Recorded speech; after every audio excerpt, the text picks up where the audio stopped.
So I went to the board Q4 last year, and I said, I'm going to double down. I'm going to look at M&A. I'm going to push aggressively because this is the time for us to shine, right? This is the time for us to really take market share because a lot of our peers, a lot of the companies we were around with are now like, oh, let me look at my cost. Let me curb enthusiasm around expansion, etc. We're still building out markets.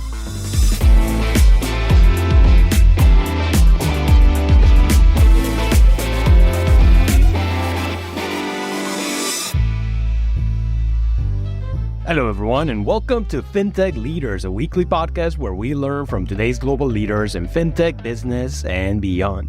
Coming to you from New York City, I'm your host, Miguel Armaza. If you enjoyed this conversation, I encourage you to share it and please leave a review on Apple Podcasts, Spotify, or wherever you get your shows so more people can learn from it. In this episode, I sit down with Prajit Nanu, CEO and co-founder of Nium, a billion-dollar fintech building global payments infrastructure supporting over 100 currencies across more than 190 countries. Founded almost 7 years ago in Singapore, Nium has raised almost $300 million from top fintech investors including Riverwood, GFC, Temasek, and Visa, amongst others. In this episode, we discuss the advantages of outsiders. Prior to Nium, Prajit was not a payments guy. So how did his non-payments background actually become a source of strength? Lessons from hiring hundreds of people. What have they learned about startup recruiting over the last several years? Why it's crucial to narrow your focus and double down on your strengths. Building and scaling a B2B sales organization. Board management lessons, and a lot more. Hope you enjoyed this great conversation with Prajit from Nium. All right, Prajit, welcome to the Fintech Leaders podcast. I am extremely excited that we're doing this. It's round 2 for us. We met through the Wharton Fintech podcast when I was hosting that. And since then, we've done a lot together. So it's great to have a second episode in the books. How's it going? Thanks, Miguel. Thanks. Thanks for inviting me again. It's always fun to chat. And I've been reading and listening to some of your podcasts, and they've been amazing. So when you said, hey, are you keen to come back again? I was like, hey, let's do it. I'm honored. Man. So let's talk a bit about your prior experience to Nium. Tell us briefly what you were doing, but more importantly, when did you start seeing yourself as a builder and as an entrepreneur? So in a way, I've been a bit lucky. My father was an entrepreneur, zero tech, so completely a different line of business, but it was an entrepreneur. But while growing up, I could see what an entrepreneur means, the stress, the pressure, the fact that you're trying to keep a business afloat. So I could see that. It kind of also imbibed that at a very young age, for me, I wanted to be an entrepreneur, right? My friends still make fun of me. When we was 15, I used to say that, hey, I want my company's name on this building, right? And some of it is true, but in the fact that as a child, I wanted to dream big, right? And that I think is very important as I was kind of growing up. But, fast forward, my career was pretty, I would say, helter-skelter, chaotic. And this is because I still keep telling this to so many folks that you can be not really sure what you want to do, but you can still be successful at the end of it, right? Because a lot of people are like, oh no, I need to know what I'm going to do in my life by 15 and 20 and 25. I'm a great example that I kept on doing well in my careers, but I really did not know what to do, right? And it's a good example. So started my career with a brief stint in consulting, didn't like it, moved out pretty quickly, went into the IT outsourcing advisory world, did that for a decade, did well and got significantly bored and said, hey, I have to figure out doing something else. Then did an interesting stint, about 18-month stint with a Dutch company, which did, and if you think about all my experiences, nothing to do with tech, right? Tech was a enabler, but tech was never core, right? Sometimes I wish that I would have worked for tech-enabled companies but that wasn't the case, right? Like, and because of which I've made so many mistakes while building Nium, right? Like, yeah. But when I think about it now, I would really love to kind of have worked in a tech company before I kind of start building. So spent about like 12, 13 years before deciding that I want to build Nium, right? But always wanted to be an entrepreneur. I think that's something which you would find significantly different. That even at a young age, I always wanted to do something of my own. So why payments? Because for those who don't know, if you look around, there is a lot of payments companies. And if you look at the public companies, the top fintech companies, they're all payments. So for those who don't know the industry, you'd say that market is covered. It's an incredible question. Like, and this goes back to a lot what I was saying earlier, that I never knew what I wanted to do, right? Like, I'm an accidental payment expert. I like who in the world at the age of 20 says I want to be a payments guru, right? Like, there's nobody. And if somebody is saying, they're lying, right? Like, nobody wants to, like, payments can be boring, right? Like, so like, I'm absolutely accidentally into payments. I had a personal challenge of moving money back in 2013, and it kind of worried me, saying, hey, why isn't money movement a better process, right? And that actually started kind of driving the fact that it's time for me to kind of invest my time and energy and trying to build something. Because I told you earlier that I wanted to be an entrepreneur, and being an entrepreneur meant the fact that I wanted to do something of my own, but I couldn't find an idea big enough, right? So when I got into the world of payments, trust me, I never knew I knew what a SWIFT was. I never knew what is an FX, what is an intermediary bank, what is various kinds of fees associated with it, the nomenclatures, etc., etc., etc. Right? Today I go and sit in panels saying he's a payment expert. But like, guess what? I did not know payments till 2014. Right? Like, that's when I said, okay, let me immerse myself, let me figure out, let me speak to hundreds of people. And that's how payments happen, right? And I'll tell you one interesting aspect of it. A lot of people who I spoke back in 2014, 2015, now when they meet me and say that, Prajit, one reason why Nium's done well is because you didn't come from payments. Because if you had come from payments, you would have thought about all the glass ceilings which exist in the world of payments. Because you had no clue, you were always questioning, like, why does it happen this way? Like, why can't you do this? Why can't you change this in this manner? Why can't you do this, etc.? Which folks who have done only payments for like 15 years will be like, oh, but you can't do this for multiple reasons. I think because we didn't come from payments, I was able to challenge rationales of a lot of aspects which people who have lived and breathed payments don't, right? Like, and I think that challenge is even today, right? Like, we are able to challenge a lot of things which people can't see clearly. Yeah. And actually, that goes to one thing I've heard from you and read about the talent that you want to attract at Nium. And that is, you're looking for non-linear thinkers who can deal with chaos. That's all right. It's a good tagline. But how do you actually make sure that you're bringing that kind of people on board through that interviewing process, which I imagine has evolved over time? Yeah, I think I can tell you that we were very poor hirers when we started. And it's largely because I didn't come from the industry. I didn't understand tech that well.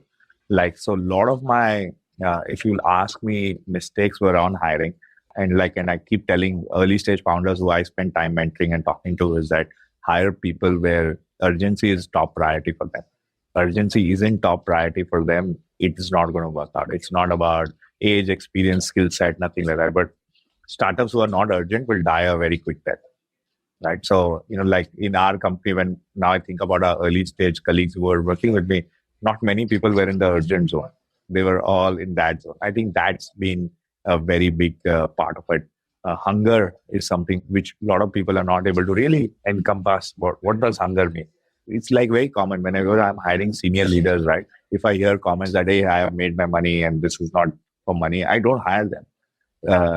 Blank, because I need somebody who believes that if Nium is successful, and I strongly believe we can be, because we have the right ability and the kind of the next 4 or 5 years, we can out-execute everybody in this market. But I need somebody to feel that if Nium does extremely well, this will be the last time I have to ever wake up at 7 a.m. and respond to a work email, right? So I want people to come in with that mindset. If you're coming into the mindset saying, oh, I've made my money, I'm in that chilled out zone, you won't be hungry enough to work a weekend, take a economy class flight on a Sunday night and fly into London and straight away hit office, right? Like these are things which are important and you'll never find those parameters.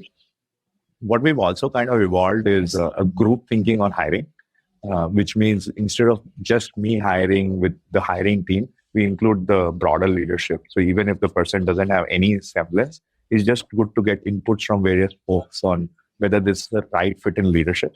Because what I'm also trying to avoid in our exec team is somebody who is super smart and bright, but is an absolute asshole, right? Because what happens is that you always want that camaraderie to work well, right? Like you want to treat this as an extension of the family. Like some of the things we do here is, as leaders, we get along with our family like once every few months, get them together, go out for dinners, etc. You don't want one person or two person spoiling that, right? Saying that, oh, like I don't want to sit beside you for a dinner, right? That's why I think it's important for us that we hire a strong bunch of team. Rebuild my whole leadership. That's been an interesting journey trying to build, especially in various kinds of markets. And again, like the key elements for me when I look at people is how hungry you are. Do you want this to be a place? And do you see or connect to the vision, right? What is the kind of urgency which you can show through, right? And then I also meet a lot of people and then I actually don't message them at all for a few weeks and things like that and wait to see whether they respond back to me. Right, that's a show for me that, hey, I'm hungry. I want it, right? Like I really want it. I really enjoy when somebody says that, Prajit, I really want this. And I really want this to happen, right? On the funny side, if somebody says Niam's name wrongly, they're like, definitely cannot hire this person. Like if you can't pronounce Niam now, or somebody does like poor research on us, right? Like I think at a senior level, and I'm talking about people who would report into me or somebody who would like the next level, right? It's very important to be clear that you're excited about the space, right? Like the space is something which you really truly believe. And you've researched some parts of it because there are so many different payment providers, right? So you need to have some knowledge that where do we fit in, right? If somebody says, oh, you're like a plant, like I'm like, oh my God, like you've not done any work before you met me, right? Like, so that's something which we try to avoid as well. Yeah, because at the end of the day, you're paying for that experience of knowledge. Yeah, that hunger that you describe, many people have it. Oftentimes, I find it in immigrants. As an immigrant myself, you can't teach that. You just have it within you. And some part of it, right, like also goes through change. I also, like you, thought that, I also thought that maybe it could be an age-related thing, etc. But I've hired some senior folks who came in with incredible hunger, right? Like, and the ability to push through things. Like, for example, a notion I had, which now has changed, is that people who spend a lot of time in corporate world can never be a good startup colleague, right? But there are few colleagues who came in and they showed the incredible hunger and passion coming from a corporate world. So I think there are some notions which have gone through change as well. But I can't stress on, especially at early stage, the founder should spend a lot of time on hiring the right talent because a good team will help you build a business and a bad team will kill your business as well. Like you need people super motivated, super passionate, super excited. And every time I tell younger founders who's building new firms is that just focus on your first team, right? And your team will change, by the way. Like, so it's not necessary. A lot of people actually make the mistake of saying, oh, I'm going to bring on a CTO or a CPO and this person's going to be with me for the next 10 years. That never happens, right? Even if you look at the best firms, even if you look at somebody like us, etc., we've gone through iterative changes in leadership, right? And every time the company keeps growing, you will need changes in leadership, right? Like as founders, and you'll see so many founders moving to chairman role, etc., because at a certain point of time, we're saying, hey, let's bring in better folks to run the business, right? And that's something which goes through the process again. But at the early stage, don't think about 5-6 years. Right? Think who you need for the next 2 years, who's going to be, hand in glove, out executing in the market. That's what you need at early stage. Yeah, and then hope that they grow with it and want. No, and hope and support them to grow with it, right? Like, but it is possible that they will max out at a certain level, right? At that time, it's important for you to know as a founder that, okay, they have maxed out. I need to bring, but do it nicely. Like I'm always of a principal opinion that, being Indian, it's all about karma, right? Like, so you basically do it nicely. You don't want to do it in a manner where people dislike you, etc. Like, over our journey, a lot of colleagues have left us, as part of the process of like us growing to a large extent. Hopefully they don't speak bad about me, because I think I've done it very respectfully with significant amount of time, energy, patience. So, Prajit, I spoke to one of your board members, and he suggested actually a question, and it's not a hard one, I guess. But think about your TAM, right? It's massive, of course. So that means you have many directions to go to. And so you're building solutions for different customer segments, right? How do you make sure that you turn your focus into delivering what each vertical needs? It's an incredible question. And I can tell you that a lot of strategy and planning has happened over the last 2 years versus the last 4 years. Last 4 years, when we started till say maybe 2 years back, we were all about, oh, infrastructure for the world, use us, build us, whatever the way you want it. And we realized it doesn't work. Like this whole aspect about use the infrastructure, embeddable, like all of these are now 4-letter words in my dictionary, right? Like, because in the end, what I'm seeing is you have young startups coming and plugging into your platform, etc. And every use case is different. Everything has its different strengths, weaknesses, etc. And we just realized that suddenly we were supporting at one point of like 30, 40 different use cases, right? Which is terrible, because you cannot ever scale a product. Like, I think 2 years later, as we were going through this management change within our team, I think we kind of got together and said, what are we good at, right? Let's forget about what the companies are using us for. What are we good at? And we spent a lot of time. And now what we've done is we've basically really granularized it to a large extent, right? We focus on 3 different industries: banks and fintech, travel, and digital platforms. And within those, we power 7 use cases. And that's all what we do, right? So what we want to be is category leader in these 7 use cases versus going and saying that, oh, I can do 20 different things, etc. And this shift over the last 2 years has led us incredible success, because we finally found focus, which is very important as you get late stage, right? If we found platform stability, because you're not changing and tweaking things for every client, you're really, really focused, right? We got go-to-market success and motion, because you're not spraying and praying anymore. You have like really focused. These are 50 companies we need and we're going to go behind, versus our world is our home kind of a mindset, which is like, hey, sell anywhere, everywhere, right? And we are a complex beast as a company. We are today, 90% of our revenue comes from Europe and Asia. 10% comes in from Americas. Latin America is huge for us, right? It is scaling rapidly than any other business, right? So the complexity is huge, but by narrowing down to use cases, narrowing down to 3 lines of businesses, we've now found the focus where I'm fairly confident that we can do $1 billion of revenue over the next 5 to 7 years. So, Prajit, what if you would have done that exercise of what are we good at? And the answer would have been, some customers with a small TAM. Did you run into that problem? Because I imagine also that was part of the exercise, right? What are we good at? And also, are there opportunities? No, and you are absolutely correct. So what we did is we actually did, and I can tell you we're maturing as an organization, right? Like, and before I jump into that question, I can tell you this, that earlier we wanted to launch a market. It was, you want to launch a market, get going. This is what we are doing. Now I have a strategy team who landscapes the market, does visits, speaks to people. What is that? Can we win in that market? And now we launch a market. So I've got like people like McKinsey, etc., as part of my team who really focus on that, and have been very successful at it. So 2 years back, I think one of the things which we did is we looked at all the use cases, right? So we spent a lot of data, super analytical team, everybody understands numbers. I can throw a number and somebody will calculate and give me the answer. So like really bright bunch of folks. We got everybody together, closed them in a room and said that these are the 40 use cases why people are using Nium, right?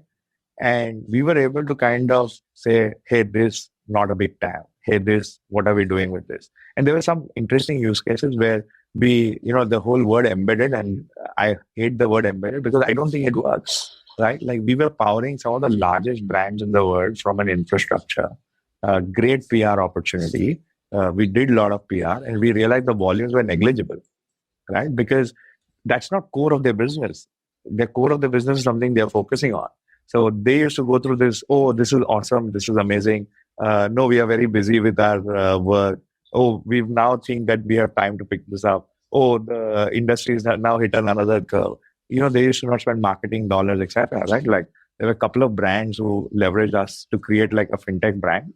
And guess what? They were just not scaling. There was not marketing dollars being put into it. And you need to have a focused vision to scale a business. We didn't see that. Everyone felt I have a customer base, so I can become a fintech. That's not true. You need to have a focused vision to be a fintech, right? So we cut down all of that. There are so many places. We are one of that startups who's gone and refunded set of fees to people. We said, hey, we onboarded you, but I'm sorry, we decided we don't want to focus in this area. So we did that. It's very painful. It's very painful to go back to your board and say that, guess what, I'm going to give back all these setup fees and all of these elements. But the pain we went through, I'm seeing the success of it today, right? Because we went through all the 40 use cases, figured out TAMs for use cases, killed everything. And we also said that let's just double down on this, right? It hurt, right? Like we had 1 or 2 quarters of jitteriness saying that where are we going? Like, will this come back? But we grew 150% last year. We will double revenue this year. And these are now moving into, not tens of million, hundreds of million kind of a conversation. So I think that's something which I'm very proud of. So I was talking this morning with 2 entrepreneurs. They're building an amazing company in Brazil. We've invested. And one of their topics right now that they're really thinking of is building a B2B sales organization. And you went through this a few years ago. Obviously, your organization has evolved, but tell us about that process. How did you go about building the sales operation? My strength is sales, right? Like I came from the background which I was selling in various organizations.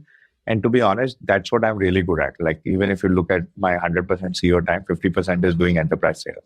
Because this is a place where I believe I can add the max value. And I think going back, because hopefully a lot of early stage founders will listen to this, I think people should focus what they're really good at, and especially at early stage.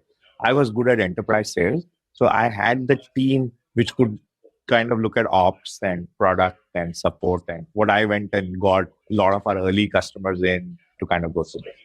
I can tell you that sales is all about focus and sales is all about discipline. Right? We had none of those at the start, as I told you, right? Like now I say no to more things than saying yes. I think one of the best early stage advice I ever got is from Mickey Malka at Riverwood. Big fan of Mickey. Mickey met me in one of our early days, and he said, "Prajit, your list of things which you should say no to should be higher than the things you say yes to." And it's I still look at that. But I never practiced it, to be honest. It's just over the last 2-3 years, I've been practicing it more aggressively. Earlier, I was the sales guy who said, let's do this. Oh, let's do that. And let's do that. And let's do that. And let's do that. Let's change the product roadmap. Let's do this. Now we don't do that anymore. Like I think now we become more structured. Building a go-to-market team is tough. Extremely tough, right? There is nothing which can get you ready for a global scale. If you're building specifically for Brazil, super easy. But suddenly you're going to do it for Argentina, Colombia. It's going to change more significantly because what works in Brazil will never work in Argentina. What works in Argentina will never work in Mexico. Right? So for you to be, and the challenge is again, trying to have somebody to kind of overlook all these things doesn't really work. So you have to go back to the drawing board. What is going to work in a region? What are the strategies we have to overlook at?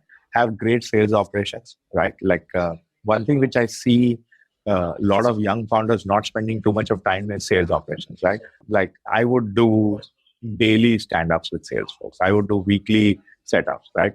Because sales folks need to be pushed hard to start getting things in place. Because if they don't start getting things in place, like the sales motion is all going to be in place, right? And sales is a place where you give lot of support to early stage folks, but after that you basically kind of let go. Let's talk a bit about the environment that has shifted, obviously, at the macro level. So 2021 was an insane year, of course. And what's happened now, and I'm seeing is a lot of companies have gone back and they're focusing inside. They're like, I'm more efficient, trying to reduce burn, maybe even become profitable. You know what I'm talking about. But I've seen other companies, and they're the minority, they're actually doubling down. This is the time to gain market share. Where are you in those two camps? We are in the doubling down camp, right? Like a lot of my peers are consolidating, looking at internal things, etc. We've been a very lean and scrappy company. So I have to tell you the mindset, right? You can't be doubling down if you have high burn, if you have like, I worry for founders who have like $100 million burn, right? Anything like our burn is always like our burn today is so manageable that we can be profitable in few quarters if we cut few things, which we don't want, right? So you can't be doubling down and going aggressive in a market, especially when you are not lean and scrappy, right? I think that's the thumb rule, right? Even if you have 300 million in the bank and you're burning 100 million a month, I wouldn't propose you doubling down because you're going to burn through that money just by that. We're lean and scrappy completely, right? So that helps, right? I also believe like the way I kind of think and the way I kind of push to internal teams is that I believe if you look on revenue, not on valuation, just look at net revenue. And again, payment companies are very naughty. We talk every numbers you hear in public are all gross revenue, so they are inflated numbers, right? They don't rebates, interchange, which is needs to go back to Visa, Mastercard, or any of those things are not. Are like focusing on net revenue only. I believe that Nium will be like a top 60, 70 revenue company globally across all fintech. And the way I've positioned to the team is if we out execute everybody over the next 2 years, we'll have the option of being a top 20 company, which includes the Stripes, the Ardians, the checkouts, and things like that, right? Great opportunity. Everyone who looks at our numbers is always amazed at how you guys still continue to growing so fast. So I think a lot of positives associated with it. But the only way you can be lean and doubling down if you're scrappy, right? If you're not scrappy, you're just going to burn through cash and you're just going to increase your flow. So I think that's where a burn is super controllable, right? Like, so that's why we can double down. So I went to the board Q4 last year and I said, I'm going to double down. I'm going to look at M&A. I'm going to push aggressively because this is the time for us to shine, right? This is the time for us to really take market share because a lot of our peers, a lot of the companies we work around with are now like, oh, let me look at my costs, let me curb enthusiasm around expansion, etc. We're still building our market, getting hyper active in Latin America right now, right? Like we are now setting up local entities in all the key markets and starting to hire local teams, etc. So if you see, like in most cases, I'm seeing boards of my peers stopping all these activities, saying, oh, just double down on what we're good at, not something new. Speaking of which, this is a topic that has come up in the podcast a good number of times. And that's the function of the board of directors. What do you think is the main function of the board? I think I reverse this question and I always say that what help do you need from your board, right? I think board has a fiduciary responsibility, but I sometimes think as founders that we need to figure out what we need from the board, right? Like I would do things, I would talk to our board members and I've never, by the way, in so many years, I've never had anything which came up to a vote or anything like that, right? Like, because in the end, right, I know what I wanted. I've been working with the board members for 5. We've got 2 incredible people who joined our board recently, David Yates, ex-president of Mastercard, Will Lin, who used to be ex-CEO of a firm, right? Like, so really big names. I'm still looking to go through some board change now, bring in more strong operators. Like what I do with our board is governance is one part, right? That's their fiduciary responsibility. We've got big 4 auditors, et cetera, right? And like how much ever and what I keep telling people, and people don't like when I say this, that if the founder wants to do fraud, he will do fraud. There's nothing the board can stop to do in that aspect, right? We've seen cases in India, we've seen so many cases of founders doing fraud and getting away with it. It's because whatever the board does, how much ever process you put, if there is intent to do fraud, you will do fraud, right? How much ever big 4s you get, etc., that's not going to happen. So I just think that if there is intent, there will fraud will happen. So there is whatever you build processes will continue to kind of break if there is intent to fraud, right? But the value of the board is more of a sounding board, right? So that's why it's very important to have a mix of operators, independent members versus investment directors, because the challenge is investment directors are always, spreadsheet oriented. Oh, burn this, that, etc. Right? Like why, uh, like Q4 generally, especially December, tends to be a quiet month for payment companies because like it's post Thanksgiving, new deal, new logos, etc. The volume kind of comes down. So like these are places where you don't want. Oh, why does it happen? Blah blah blah. You can spend a lot of time. I've actually gone through our cap table, got rid of some investors who were extremely painful, and I used to call them spreadsheet warriors. All they do is, Nium cannot be a spreadsheet computation. There is a lot of there's a lot of blood, sweat, tears, which has gone to build the business, right? So you just kind of putting us as a numerical value in a spreadsheet is the worst thing you can do, right? And trust me, there are some board members like that, and they are terrible, right? Like so, even we had people who never sat on our board but were investment directors and looked at us as a spreadsheet. And over a period of time, I've done secondaries and kind of exited them completely out of the book, right? But going back to your primary question, I think board has a fiduciary responsibility, right, which is to ensure governance in the company, right?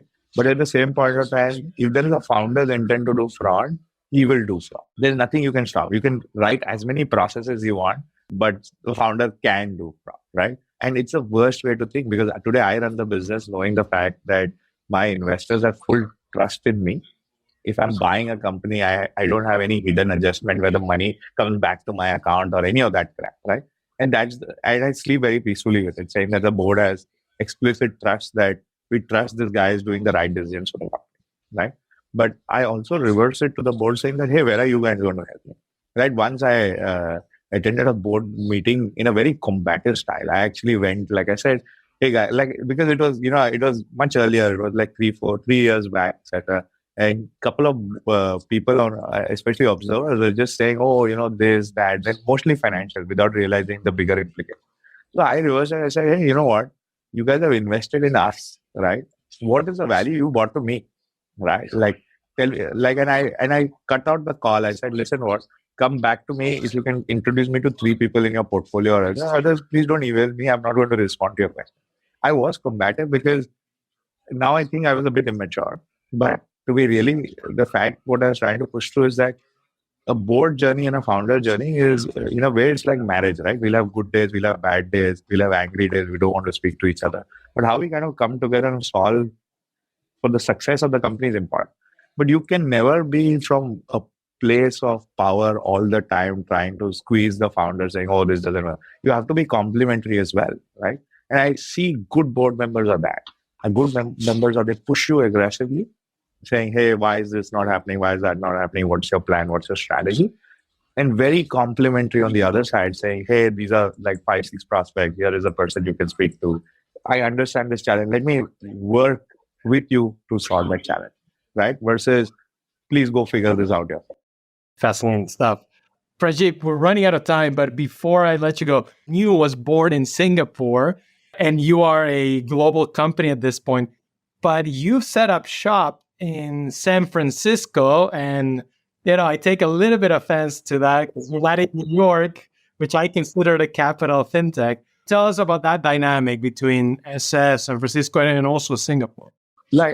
I moved to San Francisco because I never had a strong US ecosystem, right? Like there's everybody in Asia and Europe know Nium extremely well.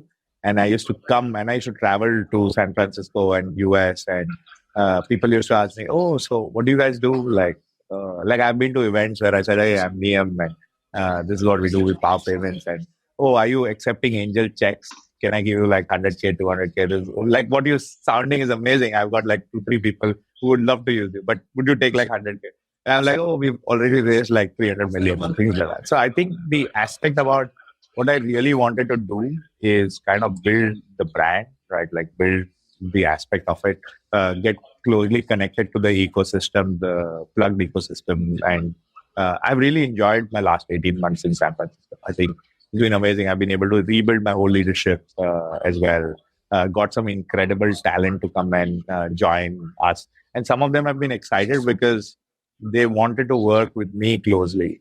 And I'm in the same office. We are back to office. I've never been a big believer in remote, but we are now, everyone's back to office 3 days a week. So I think that's something which I'm pretty happy. Like it's like you can see the hustle bustle happening. I'm taking this thought of an open office. New York is an incredible city. It's an incredible city. I used to live when I was younger, but I think if I now live in New York, I'll exhaust myself even more. Right, and we've got friends and close family in New York. And when we were discussing, should we move to San Francisco or New York? I said, listen, like, I think I'm too old to do New York again. Like, I don't want to be doing midnight dinners and like I would land up doing that. The best thing about San Francisco is that it gives me a lot of peace and calm, and I can go for a quiet walk in the park, not be bothered, go to the beach, go for a hike, right? I feel that as founders, our life is always on a treadmill, right? Like we are always running, increasing the speed, running. If I was on New York, I think, and it's personality, right? Like I'm somebody who, like, if now I am in New York next week, trust me, I've got late night dinner, drinks, and all of that planned, right? But I come back to San Francisco, I'm like, I want to lay back. Like I don't think I can do that. Like, so it's also my personality that I want to be in San Francisco, because I think I have 2 young kids. My ability to spend time with them is also important, etc. So I think from that perspective, we have a couple of colleagues. I will build New York into like a big sales hub for us, right? But I can't see myself moving. Like I trust me, I'll join that circle. I'm not the sleep at 9 a.m. and wake up at 4 a.m. guy. I'm sleep at 1 a.m. wake up at 5 a.m. guy. Like so, I would join that circle of doing late night drinks, going out, etc. Because it's part of my personality, right? But I think we are missing a slight opportunity by really not having a bigger sales hub in New York. But I will change that. So you'll hear some announcement next 2-3 months. You'll see a big change. All right. Well, so I'll see you in New York, Prajit. Thanks for doing this. I think it's been a master class on entrepreneurship. No doubt people are going to enjoy it. No, sure. And like, as I said, like I have made more mistakes than correct decisions, right? Like, and one day I think I should be in a place to write like 100 of the mistakes which I've made. I keep telling folks that I'm too young to do only one startup. I have in me to do another startup. Once Nium becomes successful and in a place where it doesn't need me, I would start thinking of doing another one. And hopefully I'll make new mistakes and not the same ones which I've made with Nium. Amazing. Thank you, Prajit. Cheers, Miguel. Speak soon, man. Bye.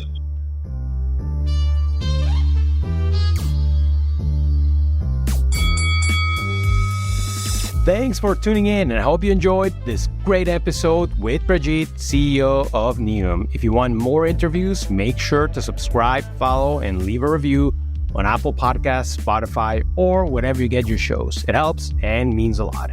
And you have any suggestions or thoughts about the show, please drop me a line on Twitter or LinkedIn. Signing off till next week, I'm your host, Miguel Armaza.